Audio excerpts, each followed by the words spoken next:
ஒரு மாதிரி கிழிஞ்ச ட்ரெஸ் எல்லாம் போட்டுட்டு ஒருத்தர் சாப்பிட்றதுக்காக ஒரு ஹோட்டலுக்குள்ள போறாரு. அவர் உள்ள போன உடனே அங்க இருக்கிற வெயிட்டர்ஸ் எல்லாம் அவரை ஒரு மாதிரி பாக்குறாங்க. அங்க இருக்கிற மேனேஜரும் அவரை பார்த்து ஒரு மாதிரி இரிட்டேட் ஆகுறாரு. அதுல இருந்து ஒரு வெயிட்டர் மட்டும் இவரை கூப்பிட்டு உட்கார வச்சு என்ன சாப்பிடுறீங்க அப்படின்னு சொல்லி கேட்கிறாரு. இவரும் என்ன இருக்கோ அதை கொண்டு வாங்க அப்படிங்கிறாரு.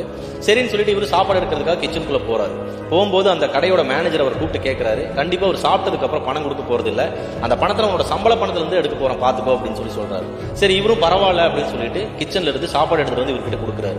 இவரும் வயிறார சாப்பிட்டு அந்த இடத்த விட்டு நகர்றாரு. இவர் வெளியில போனதுக்கு அப்புறம் அந்த வெயிட்டர் அவர் சாப்பிட்ட டேபிள் எல்லாம் கிளீன் பண்ணும்போது அங்க ஒரு ஒயிட் பேப்பர் இருக்கிறது பாக்குறாரு. அந்த பேப்பர் எடுத்து படிச்சு பாக்குறாரு. அதுல எழுதி இருக்கு, இந்த கடையோட முதலாளி நான் தான். இந்த கடையை நான் நடத்துறதுக்கு காரணம் வருமானத்துக்காக மட்டும் கிடையாது. இங்க இருக்கக்கூடிய ஏழை எளிய மக்கள் அவங்களோட வயிறார சாப்பிடணுங்கிறதுக்காக தான் நான் ரொம்ப கம்மியான விலையில சாப்பாடு கொடுத்துட்டு இருக்கேன். ஸோ அப்படி யாராவது ஒரு எளிய மக்கள் உள்ள வரும்போது இவங்க எல்லாம் எப்படி நடந்துக்கிறாங்கிறத பாக்குறதுக்காக தான் நான் வந்து ஒரு பிச்சைக்கார வேஷத்துல நான் உள்ள வந்தேன்.